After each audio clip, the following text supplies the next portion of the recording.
So I'd like to read a quote from the preface and ask you both to comment. You say that the civilization that took shape in Europe has arguably, quote, been more dependent than any other on what it could borrow, beg, or steal from the rest of the world. For much of its history, the West has been smaller, poorer in resources, more politically divided, and less sophisticated than rival civilizations in other parts of the world. Only in the early modern period did this begin to change. Well, I think this is clearly right. One of the things that links the West, except really in two periods before modernity. One, the Hellenistic period after Alexander the Great, when there are enormous Greek-speaking monarchies in succession to Alexander the Great, and then in succession to that, the Roman Empire.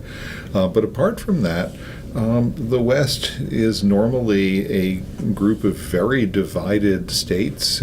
In Greece, each city is an independent state, and even when the Greeks found colonies, those cities are independent of the cities that founded them and can work against them politically and militarily.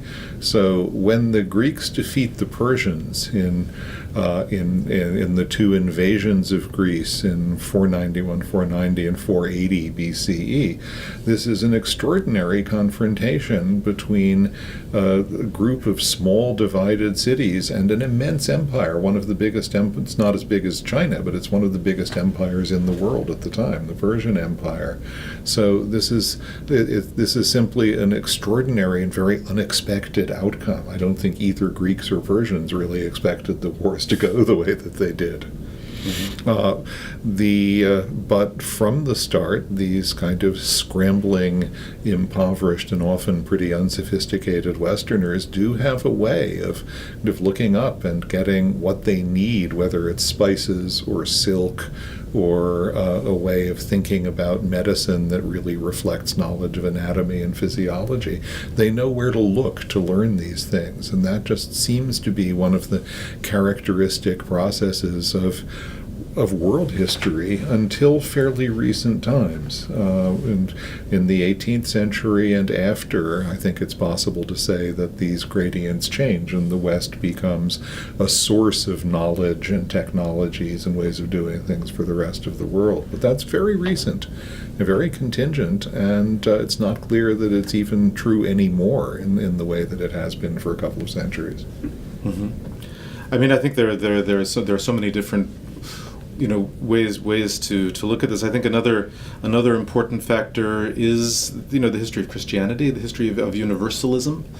Christianity is really quite an extraordinary religion in its universal scope, and it has some unexpected effects, because if you feel that it is your mission to go out and convert the rest of the world, and which many Christians have felt over time, then the only way to do this effectively, to actually reach people's hearts and minds as opposed to forcing them to convert, is actually to learn something about the societies they live in, which means learning their languages, learning their customs, and trying to find a way to appeal to them in a way that will actually be intellectually effective. So this is yet another factor driving European engagement with the rest of the world.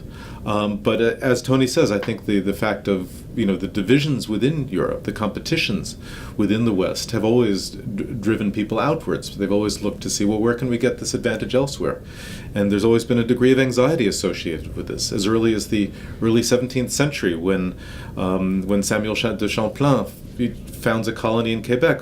Well, it wasn't a very important colony at the time. It remained really a handful of people for the first few decades, and yet it worried the competitors of France in Europe. They said, well, what could this lead to? Maybe we'd better get our own colonies here, which is one of the reasons why the British started to implant colonies along the eastern seaboard of the United States.